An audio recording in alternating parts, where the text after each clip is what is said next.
up, everyone? I'm in my Focus RS today.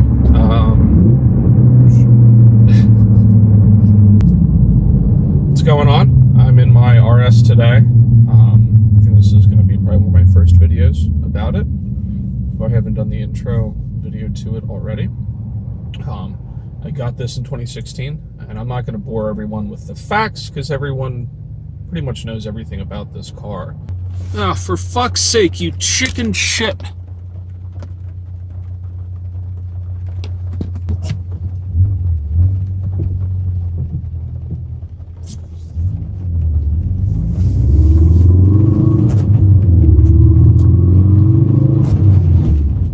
I like my cars because they've got personality, right? I mean, that's kind of why we choose the cars that we do, because it speaks to kind of who we are and is a reflection of ourselves. So, I mean, the Mini, it's just kind of got that fun personality. It doesn't take itself too seriously. And the RS is just a blast. You just hoon around in it. I mean, that's what the drift mode is for. And of course, it's kind of gimmicky. It's kind of silly and stupid, but it's fun. And that's what this car is about. It's about having fun and enjoying yourself. That new drift stick is ridiculous and kind of stupid, but I want it because although I may never use it, aside from a situation like right now, ooh, Raptor, it's fun.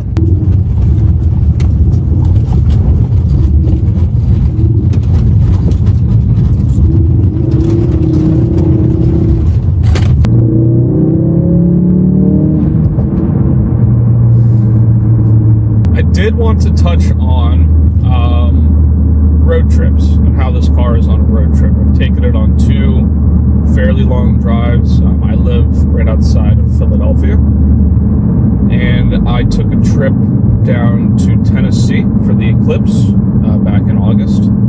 So that was a long drive. I did load it up with stuff. I had my girlfriend in the car. We had camping gear. I had just miscellaneous crap, and it was filled. It was totally packed full of stuff. And it's, I don't know, 10 hours either way. We actually went to North Carolina first and then hit straight over. We hit up the Tail of the Dragon, which was a blast.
Absolutely sensational. It was just so much fun. Pretty sketchy for anyone who hasn't been there. If you have been there, you know what I'm talking about. Gravity Cavity, pretty nutty place for sure, but it's an experience and I can't wait to go back. So, but as far as road trip ability goes, it's okay. I mean, the seats do get a little bit uncomfortable. The fuel tank size isn't really an issue because by the time I need to go pee or, you know, get some food or something, I'll fill up.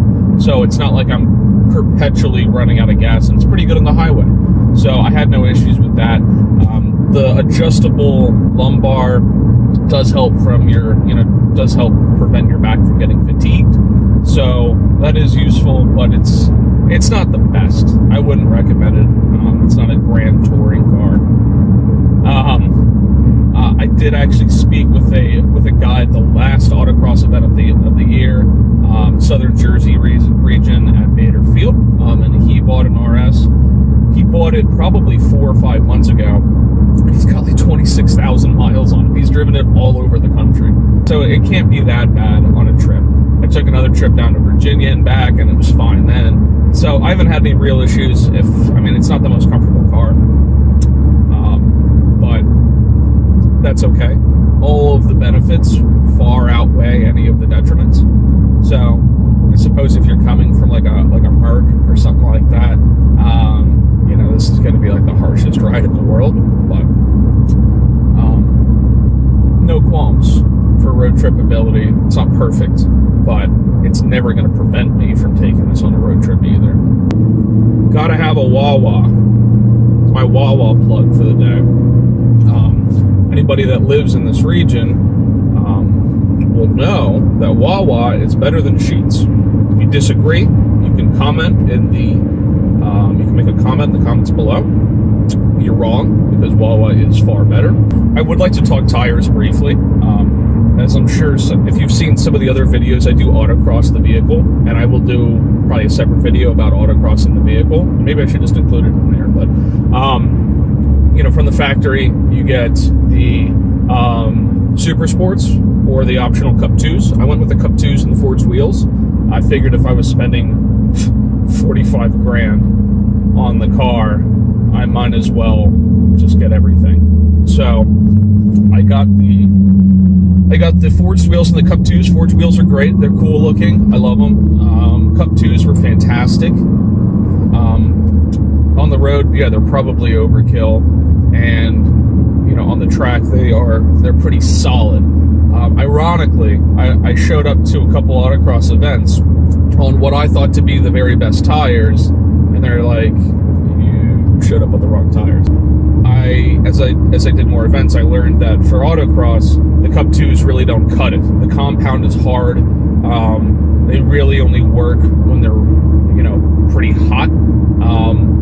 Coincidentally, I like them at a little bit of a higher PSI for the responsiveness. But the RE71s or the Rivals are the better and most commonly used tires for autocross events. It is a softer compound. It just grips. It's crazy. You can, as soon as you put them on, you can feel the difference. I actually have REs on right now that I'm dailying, which is horrible. Do not do that.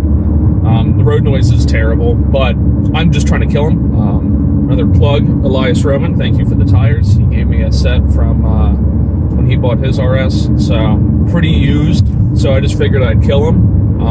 And I really shouldn't be driving them around in the cold, because they are dangerous. The last event of the year, I spun for the first time ever, because it was cold. All right, the tires weren't warm. I just got out of a race car, so I was all hyped. It's not my fault. Racing driver excuses, and they're all true.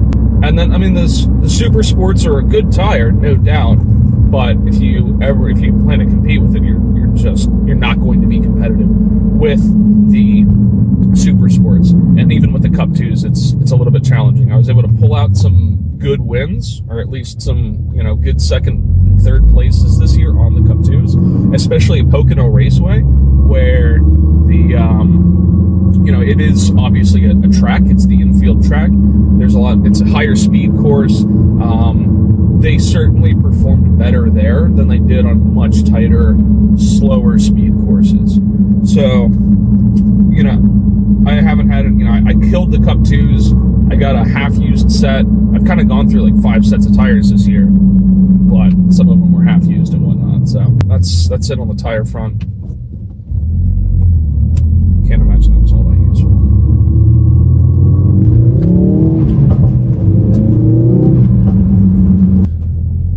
There's been a lot of discussion around the failed head gasket issues, and some model year 16s, which this is, have had to have the engines replaced. Most of you already know all this.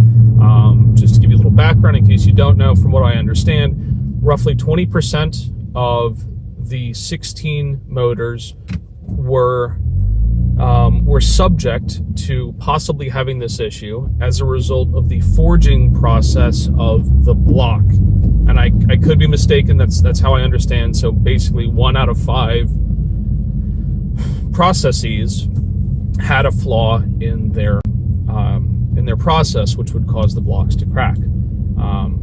I did not have that issue, but I am on my second motor. I actually spun a rod bearing at 7,500 miles. I have no idea how that happened. It must have just been